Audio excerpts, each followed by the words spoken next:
So my name's Veronica, and I am a member of GYC's fundraising team, and I'm so excited to see so many of you joining us tonight for a conversation about bison restoration. It's really hard to overstate how culturally and ecologically significant bison are to our community and to the greater nation. Here at GYC, we are prioritizing making sure that we are working towards being a thriving Yellowstone bison herd. And it's because of that reason that we are sharing a lot of our information today with you. And because I know that you all care so deeply about bison, just as much as we do, before we get started, I wanted to make you all aware of a special fundraising opportunity that we have going on right now.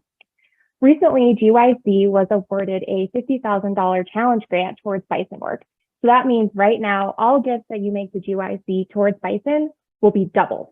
So we'd really like to encourage you to consider making a gift after you hear tonight's presentation. I'm going to go ahead and drop a quick link into the chat after I'm finished wrapping up, and that's a great way to make a gift. Of course, if you have any questions, you can reach out to anyone on the fundraising team and we'd be happy to help you. Now, just some logistics. The presentation tonight is going to be about 35 minutes, and if you have any questions that come up, please go ahead and submit them to the chat. After that presentation, we're going to have a Q&A section, and we'll be running through those questions. Now, let me go ahead and introduce you to my colleague and bison expert, Shayna Drimmel. Shayna leads GYC's bison program, advocating for a science-based approach to bison management and working to restore Yellowstone bison to tribal and public lands throughout the greater Yellowstone ecosystem and beyond. She is a wildlife biologist and researcher by training. Before joining GYC in early 2015, she worked for more than a decade with various agencies and institutions researching some of our most iconic and controversial wildlife species and issues throughout the greater Yellowstone, the Northern Rockies, Alaska, and Africa. She holds a Bachelor of Science in Environmental Studies and Wildlife Ecology from the University of Utah, as well as a Master's of Science from Department of Ecology at Montana State University, where she studied wolf ungulate dynamics in Yellowstone National Park. In conjunction with her graduate research, she worked for more than 8 years studying wolf, grizzly bear, elk, and bison dynamics as a project leader for Integrated Ecological Science Program in Central Yellowstone. Please join me in welcoming Shayna. Thank you so much, Veronica. So good to be here, you guys. I'm going to go ahead and share my screen. All the people that have been creating content. If everyone could please go ahead and mute themselves, that would be great. And Shayna, it looks like you're on mute.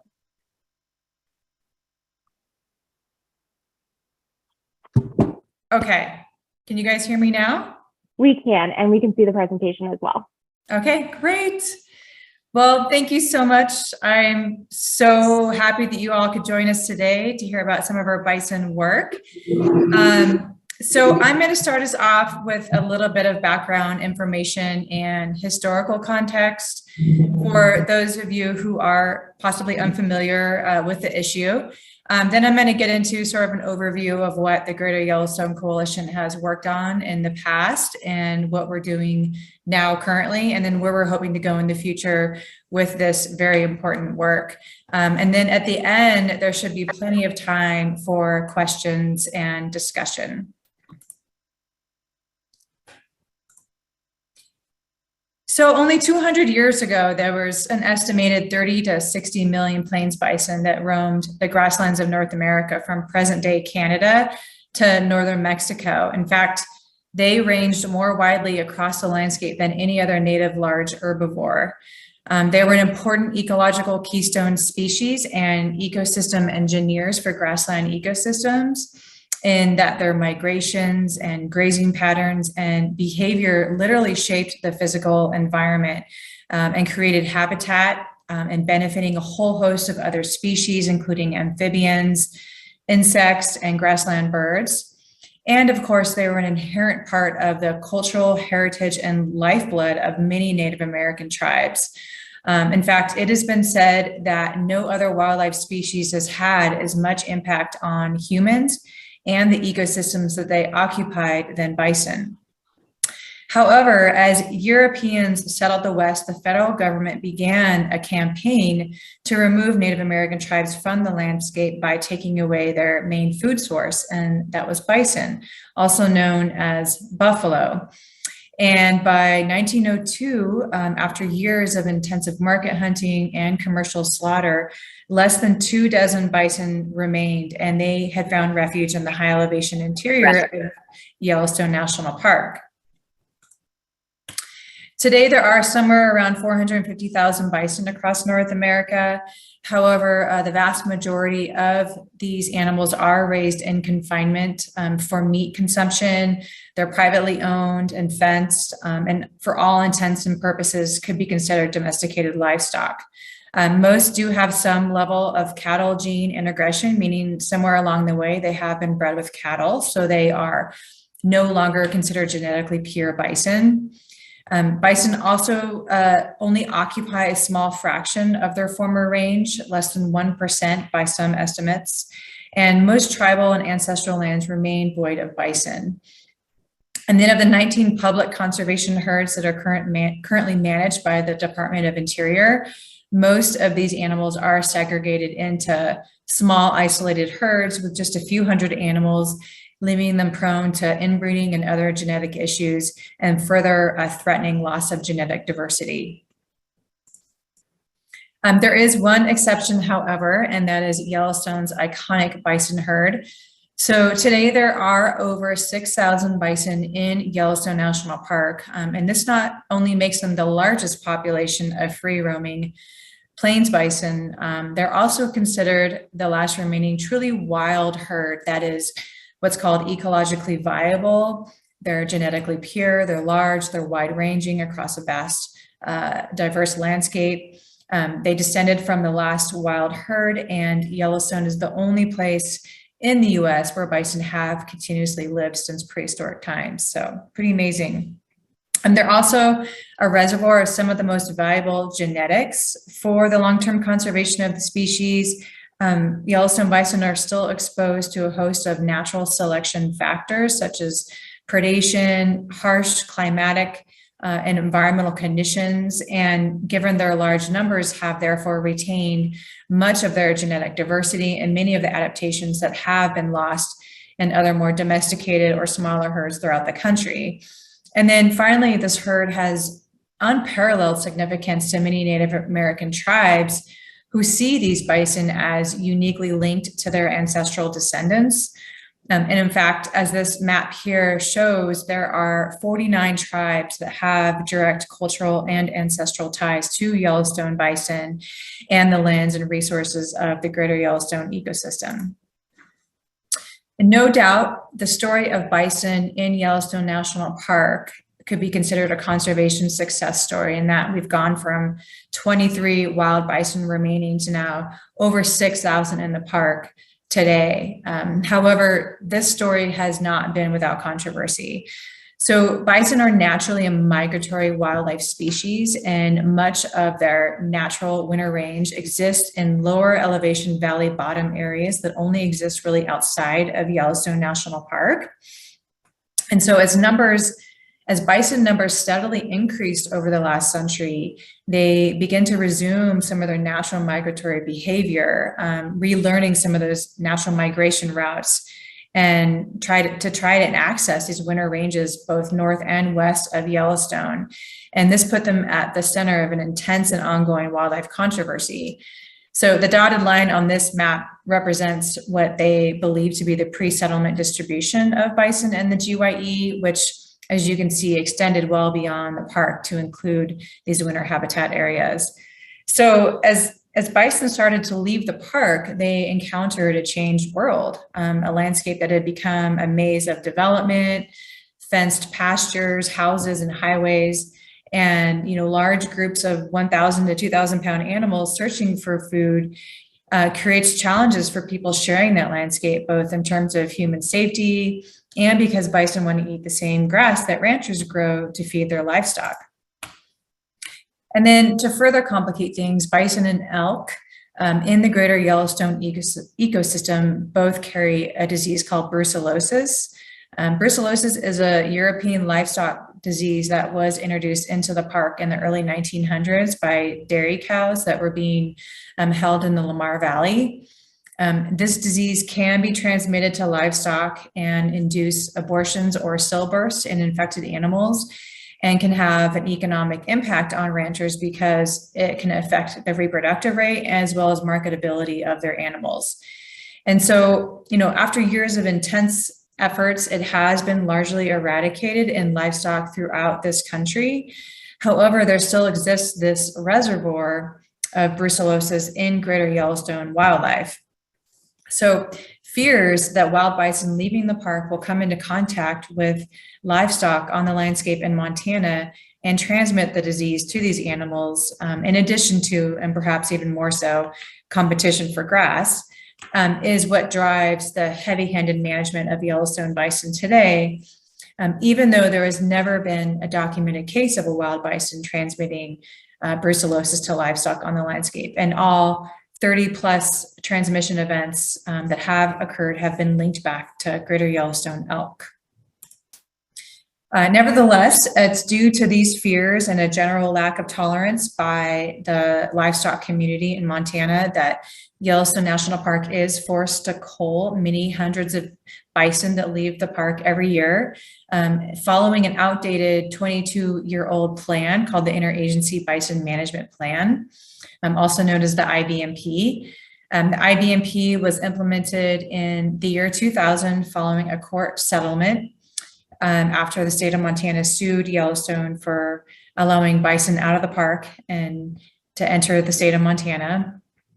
And the idea behind this management plan is to drastically limit Yellowstone bison numbers well below any sort of estimated carrying capacity for the park, as well as limit their access to lands outside the park in order to maintain that spatial separation with cattle so that the Montana livestock industry is protected. And this has been accomplished primarily through hazing and mass slaughter of bison, in addition to some limited state and tribal hunting that takes place just outside of the park.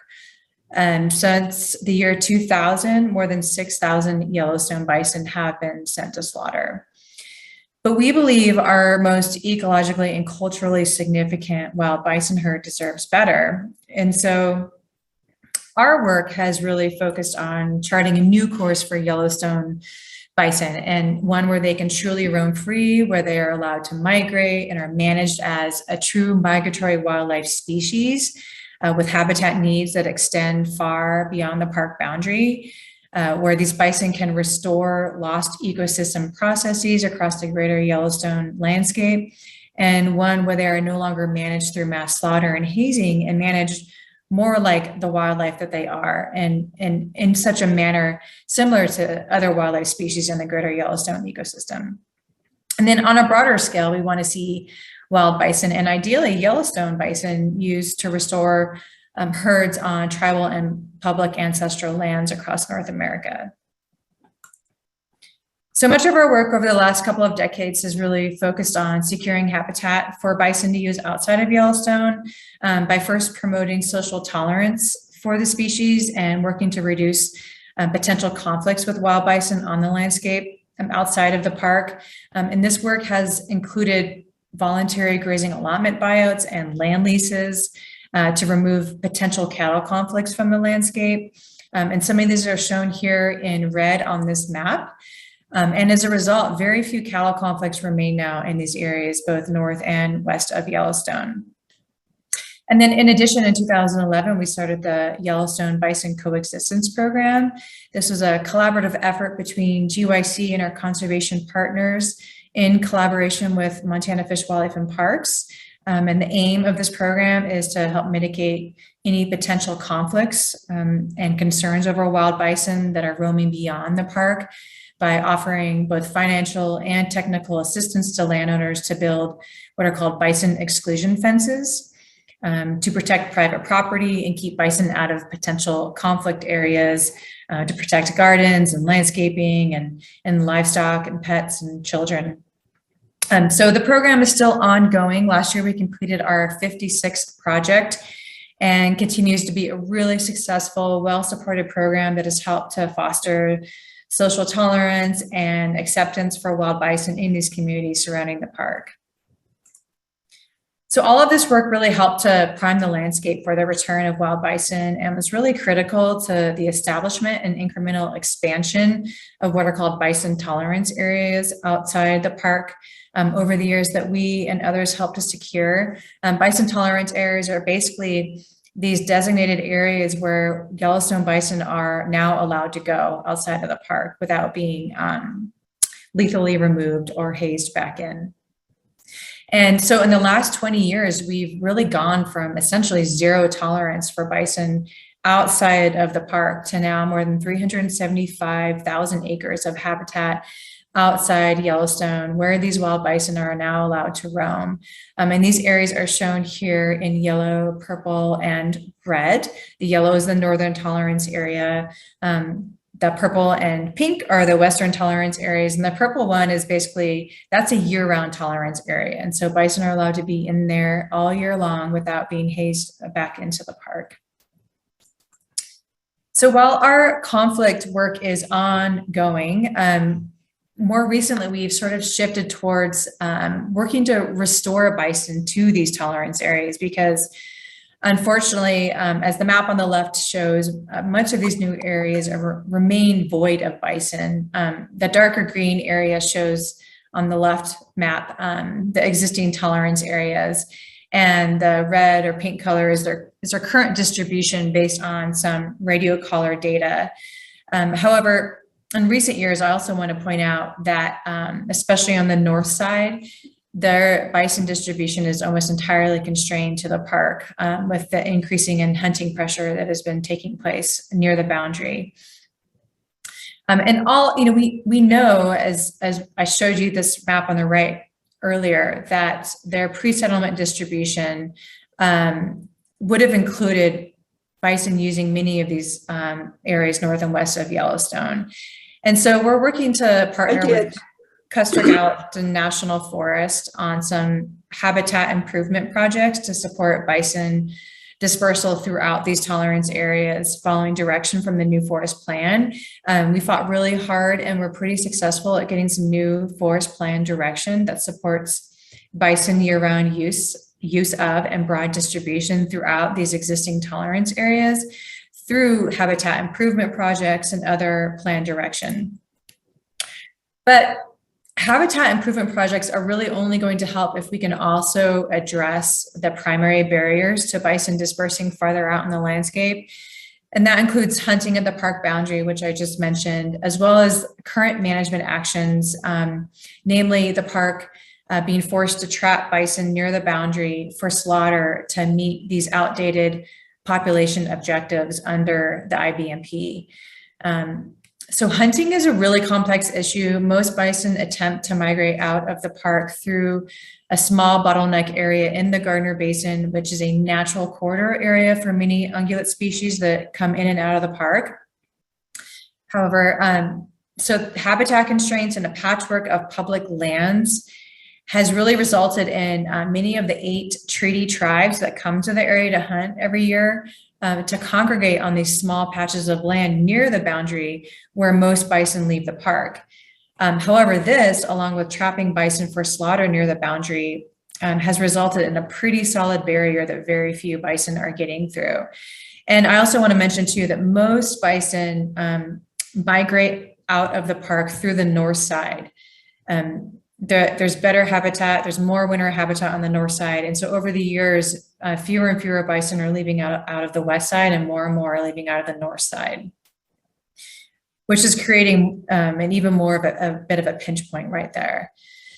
We have made some progress with Montana Fish, Wildlife and Parks, our state agency here in Montana, and at least one of the tribes agreeing to implement some hunting closures and restrictions to try and promote bison dispersal into these areas.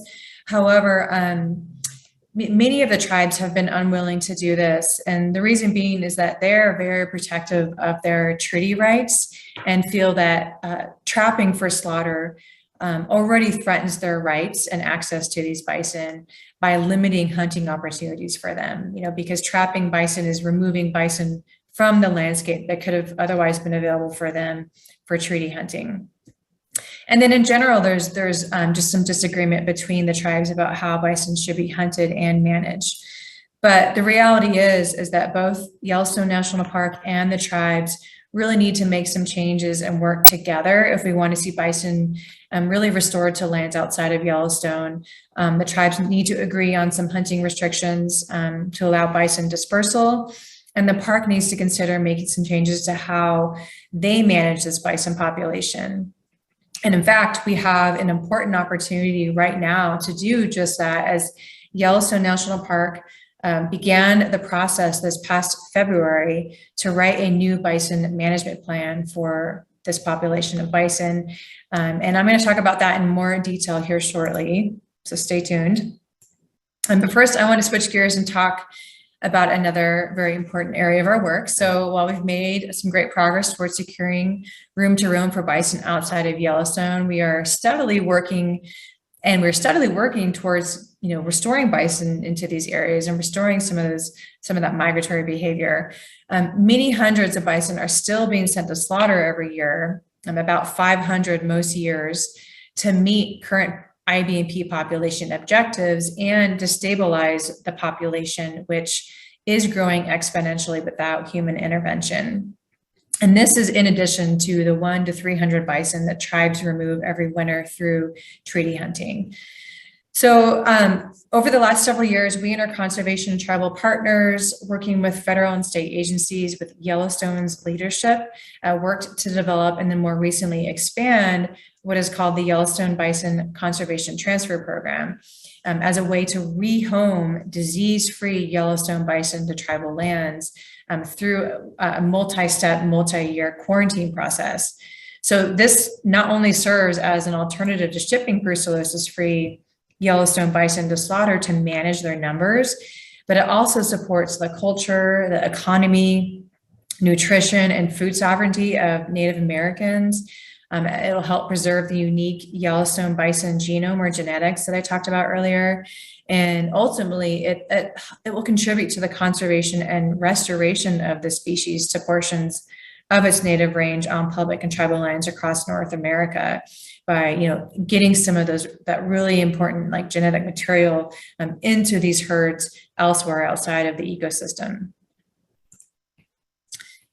So because 40 to 60% of Yellowstone bison have been exposed to brucellosis, they cannot simply be rehomed like with other bison herds unless they've first been certified disease-free according to Montana law. So the way the process works is some bison captured during winter roundups as they attempt to leave the park are then entered into quarantine rather than being sent to slaughter. The number of bison that can enter the program really depends on how much room there is at the existing facilities. So once in the program, it takes about 1 to 1.5 years for males and 2.5 to 3 years for females to complete the first 2 phases of testing, after which they are certified disease-free, and then can be transferred on to the Fort Peck Indian Reservation in Montana. And it is there where they complete their final year of what's called assurance testing. And then following this, the Intertribal Buffalo Council, also known as ITBC, distributes a portion of these bison to member tribes throughout North America. And ITBC represents more than 70 different tribes from 19 different states whose mission is to restore buffalo to Indian country.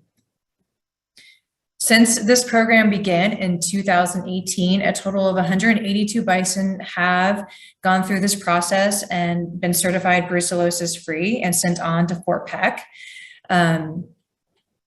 Of those, ITBC has distributed approximately 140 animals to about 20 different tribes across 9 different states.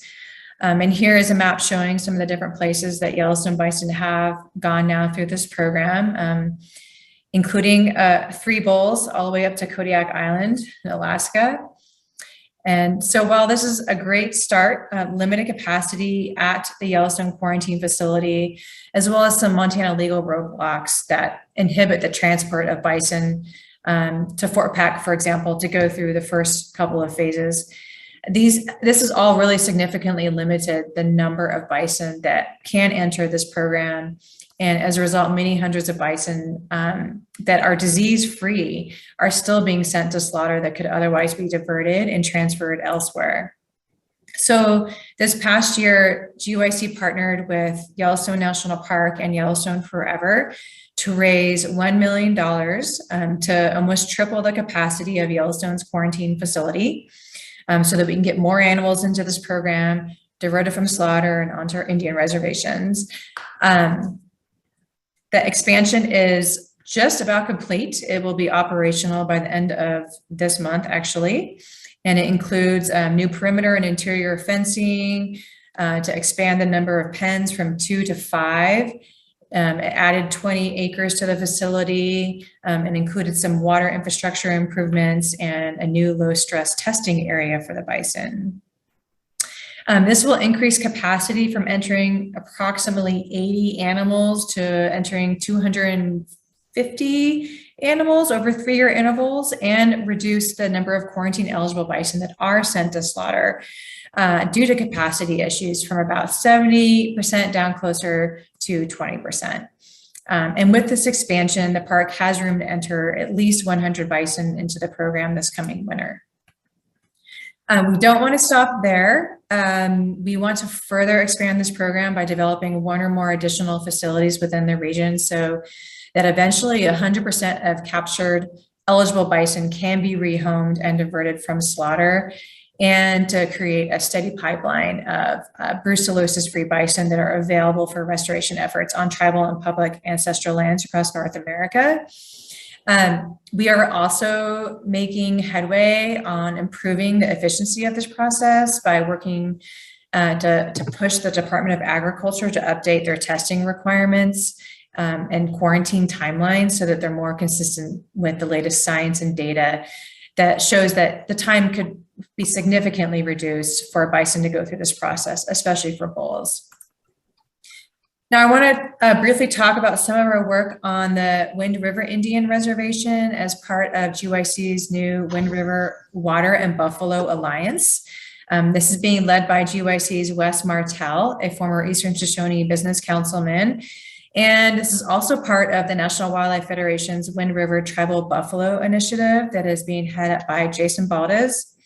So one of the goals of this work and through this alliance is to work towards developing a bison quarantine facility on the Wind River Reservation as part of further expanding the Yellowstone Bison Conservation Transfer Program.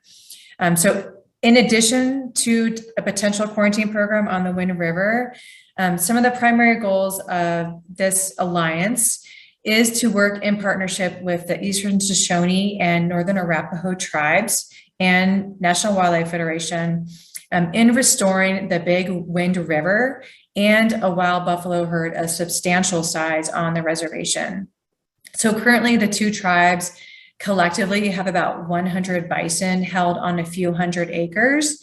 The long-term goal is to expand this and to secure 100,000 acres through various land acquisition means, land purchases, repatriation, grazing allotment leases, with 1,000 wild buffalo on it. And this all to support indigenous wildlife conservation, tribal food sovereignty, and supporting and connecting indigenous culture for both the elders and the youth to the restoration of the river and return of the buffalo to the reservation.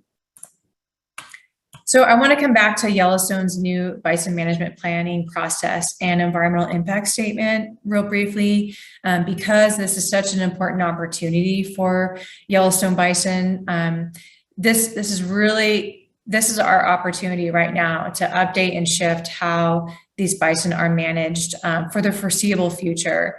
That reflects a lot of new information, changed circumstances and regulations, and really significant progress that's been made since the IBMP was finalized in 2000.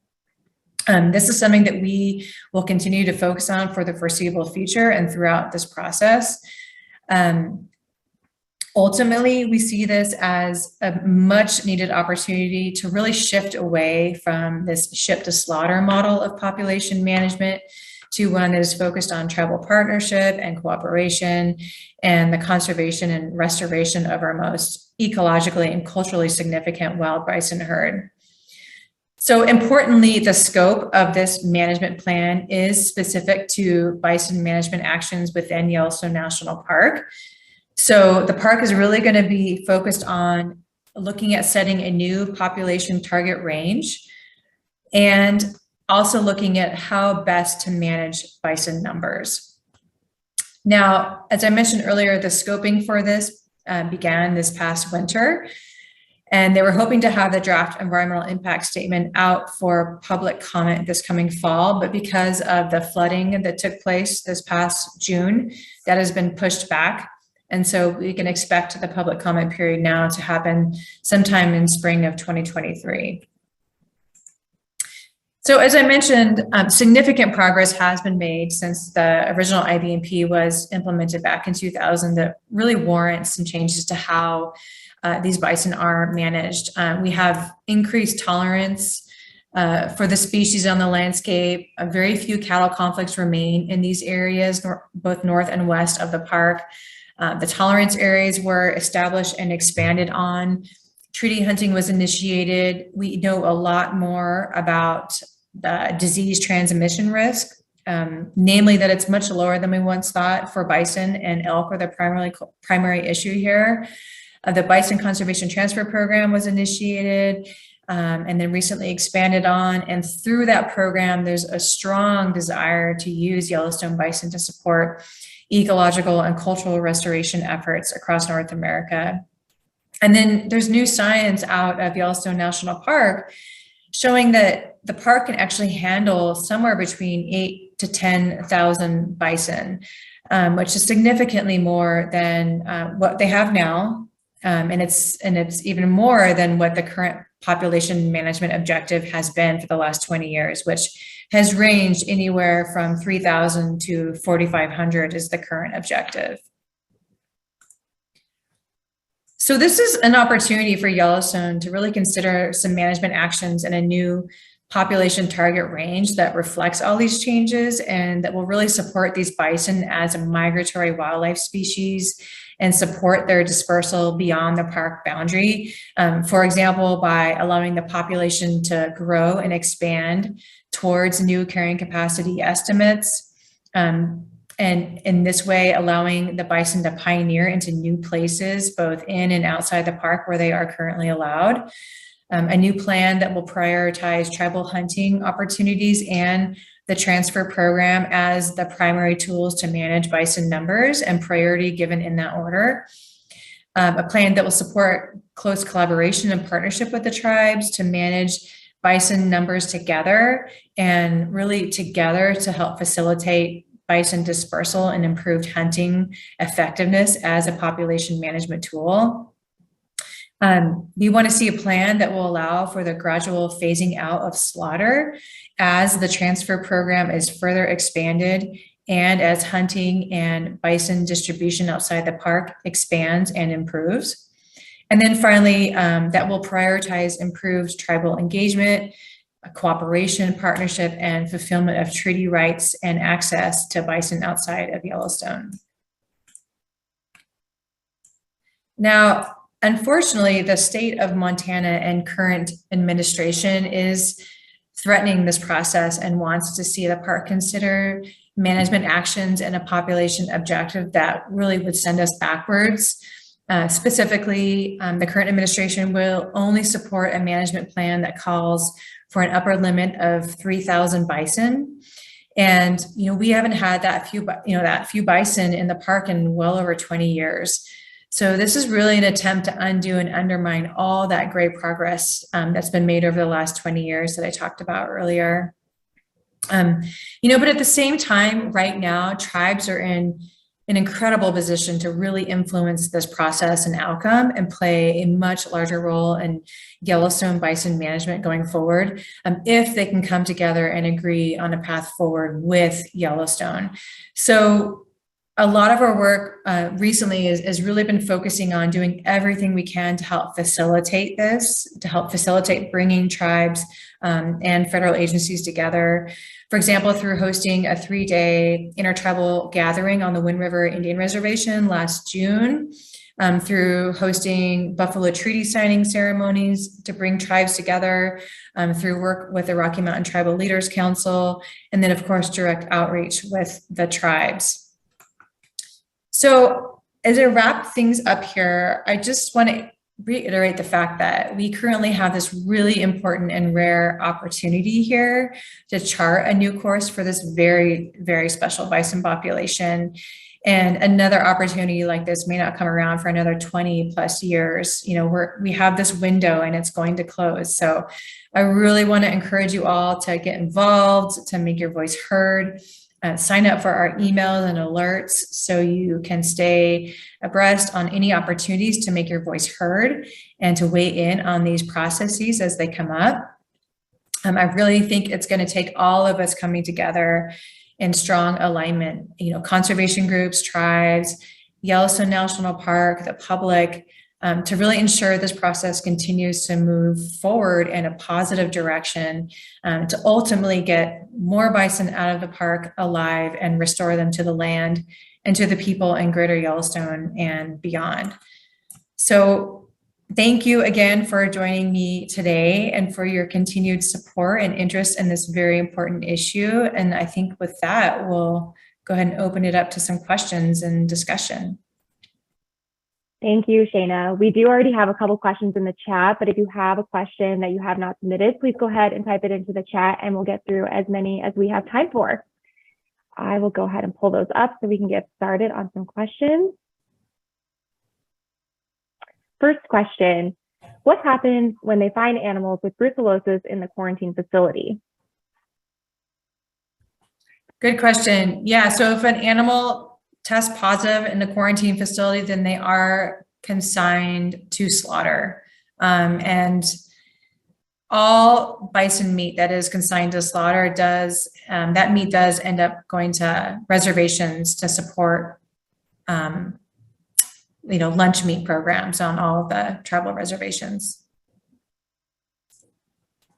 Our next question. Delay in EIS offers opportunity to influence Montana legislature in 2023. Any plans for that? Sorry, Veronica, can you repeat that one more time? Of course. I missed part of that. So the question was, there's a delay in EIS offers an opportunity to influence Montana legislature in 2023. Does GYC have any plans to help influence legislature in 2023? I believe is the interpretation. Yes, absolutely. Yeah, we are actually in meetings right now internally and coming up with a game plan for the upcoming legislature, and we will definitely be there. I will definitely be there. We're going to do everything we can. It's a tough legislature as far as wildlife is concerned, but we're going to do everything we can to come out strong at the other end. Next question. What are we to do with places like bison ranches? What are we to do with places like bison ranches? I don't have any issue with people ranching bison or even ranching cattle for that matter. I think it just becomes, it can become an issue in certain areas where we have, for example, here, a potential disease transmission issue, and we have to ensure that all livestock, whether it's cattle or bison, they're considered livestock, are protected and don't, get exposed to brucellosis, because, in the end, that's not good for anybody. And we're not interested in seeing ranches go away. We're interested in finding ways that we can, ranching communities and livestock producers can coexist with wildlife on the landscape. And we believe that we have the tools that can make that work. Our next question is, how, as an individual, can I help this process of awareness and help others to want to get involved as well? Yeah, that's a great question. I would just encourage as many people as to, well, for example, get on our email list and follow us on social media, reach out to me. I mean, I'm more than happy to talk to people one-on-one, and I do all the time, actually. I get on Zoom calls with people from the public all the time, and we chat bison, and I'm more than happy to share my knowledge and also point other people, in other directions for information as well, because we work with a lot of really great partners, and they also have a lot of really good information to share.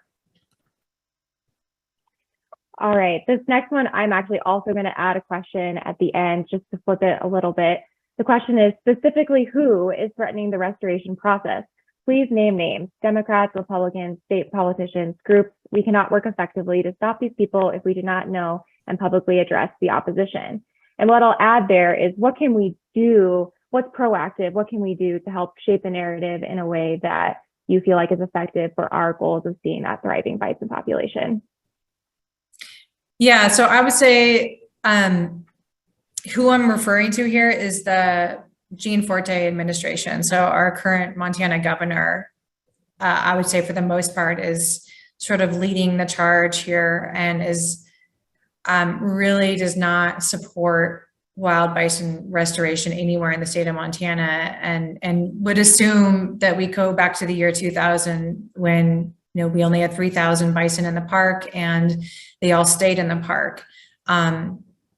So yeah, unfortunately, he is not helping the situation, and that trickles down to the other agencies that are under him, right? And that puts them in a difficult position. So I would encourage folks to, when there is a public process and there is an opportunity to make your voice heard, like through this Yellowstone NEPA process, I would absolutely make sure to absolutely submit comments and reach out to us and make sure that you are on our list so that we can help you do that.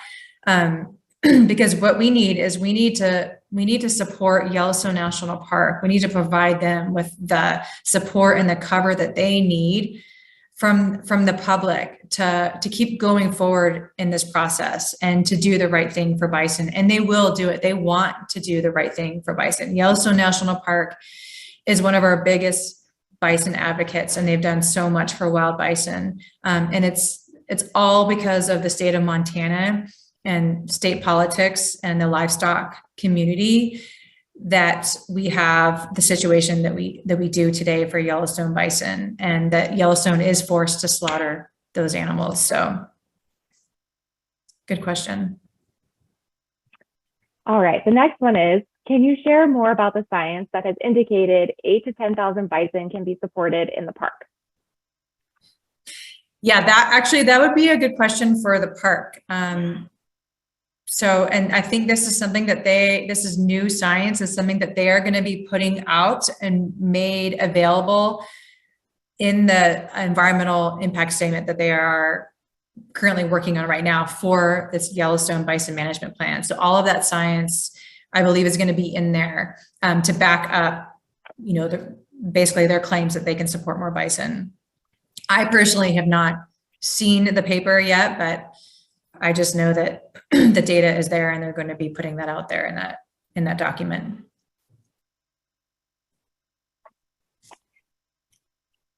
How long will the restoration process take? And if it is a multi-generational process, how can we be sure that the next generation will see the process through? That's a great question. And I guess as far as like how long will the restoration take, I'm not sure if you mean just restoring bison to lands outside of Yellowstone immediately, or if you're talking about, Wind River or work there, or if you're talking about just across the whole continent. There's so many different scales at which there is bison restoration taking place currently. And I think it's really hard to answer that question. Like, for example, on the Wind River, our goal of 1,000 bison on 100,000 acres, that's like a 5 to 10 year goal. So, these things take time. They take a lot of time, actually. Our work, to get more bison out in the landscape outside of Yellowstone, that's a really tough one. And, I don't know if I can put years on that, but I will say, given in the last 20 years, we had no tolerance for bison out there. And we had half as many bison as we do today. And so the best way I can answer is that it's small baby steps in the right direction. And I think that as long as we keep doing this work and keep sharing how special the species is, and these bison in particular, I hope that more people, generations to come, will step in and want to, carry the torch and continue this work, because it's so incredibly important. And bison as a species, they're so incredibly important to this landscape, not only to the GYE, but grassland ecosystems across the continent. They're really important from an ecological perspective, but also culturally too. And then I apologize, I accidentally skipped over someone. I'm going to go ahead and call on Betsy or Ralph Stevens. You can go ahead and unmute yourself and ask your question.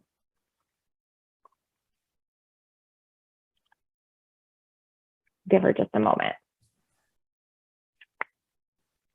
Did that work? It did. Okay. It's Ralph Stevens. Can I ask my question orally? Please do. Okay. Is there any effort afoot to try and discover a vaccine or something to inoculate creatures against brucellosis, buffalo or cattle or even Gianforte? Yeah, that's a great question. So there is a vaccine currently for brucellosis that is used in livestock. And in fact, cattle in the greater Yellowstone ecosystem are required to be vaccinated every year. They have to get a shot. Based on there has been some scientific studies done looking at whether or not it's feasible to do what's called remote vaccination of wildlife in Yellowstone. But based on our current technology, because the vaccine is not 100% effective, and because you have to give it every year, what they concluded at the end of that study was that it just wasn't feasible, because it would require literally rounding up every wild bison and every wild elk throughout the entire greater Yellowstone ecosystem and injecting them, or shooting them with remote bullets to inoculate them. And then you would have to do it again. And so based on the current technology, they decided that it wasn't feasible. However, I will say that there is some push to try and remove. So brucellosis is currently on the select agent list, which means that it's got very stringent and strict regulations around being able to do research on it. So long story short, there's a massive movement, even coming from the Montana livestock industry, to try and push like APHIS and others to change that status to make it easier to study brucellosis, for the purpose of trying to develop a more, a better vaccine, that works better, and that maybe it could be a one-shot deal. All right, thank you. Yeah. Our next question is, Shana, will you be at the Wildlife Coexistence Conference in Prey in October, which is Prey, Montana, I believe? I am not sure. That's okay. You can decide your schedule later. I will let you know. I would love to go. And it looks like our next question is, have any Yellowstone bison been transferred to protected prairie landscapes like wildlife refuges in other states? So far, I don't think any Yellowstone bison have gone to like Fish and Wildlife lands yet. But I think the idea, with this program, so far this program has been focused on getting these bison to tribal lands. But the idea eventually is to, especially once we can expand it even more and get more bison going through and become available, they want to make these bison available for public land restoration. And it's actually a part of the Department of Interior's Bison Conservation Initiative. Is they have a goal in there to use Yellowstone bison specifically to augment herds, existing herds throughout the country because of their important genetics. How do they transport bison to Arkansas? I think it's to AK. Alaska. Sorry. Oh, How do they transfer bison to Alaska? My apologies. there's a really cool video out there that we should find it and post it for you all. So they went by truck, by plane, and by boat to get there. So it's But they were shipped by FedEx. oh yes, and it was all FedEx. So They were FedExed, Sabrina, which is a pretty crazy story. But those bison went by FedEx. yeah. Do I understand correctly that some bison have had brucellosis actually show antibodies but are still sent to slaughter? Seems like such a loss. Yeah, that is probably right because, well, so here's the problem with that. So Yellowstone bison, they think somewhere between 40 and 60% of Yellowstone bison have been exposed to brucellosis. It does not mean that they could actually transmit it. Now, unfortunately, the blood tests that are available right now, all they can pick up are antibodies. And so all they can tell from those blood tests is whether or not a bison has been exposed. It does not mean that that bison can transmit the disease, but there is no way to test whether or not they have an active infection and could actually shed the disease until you have a carcass. And so that's another area where there's room for improvement because it would be great if they could figure out whether or not a bison is actually infectious before they send them to slaughter. And it looks like that might be the last question. If there's any more, please feel free to pop it in real quick and we'll try to get it answered. But if not, thank you so much for joining us today. I hope you learned a lot. Shayna, as you can tell, is an amazing expert on bison, and we are so lucky to work together here at Greater Yellowstone Coalition. I will give a final plug. Of course, there are many ways that you can support these efforts, one of which is signing up for our emails and getting in the know on when there's action that you can take as a member of the public. Of course, another incredible way to make a difference for bison is to consider making a gift. And like I mentioned at the beginning, right now we have an incredible opportunity with this challenge grant from the Menon Environmental Foundation to raise an additional $50,000 for bison. So if you're interested in making a gift, please don't hesitate to reach out to me or any of my colleagues on the fundraising team. We are so grateful to have your support, and thank you so much for joining us today.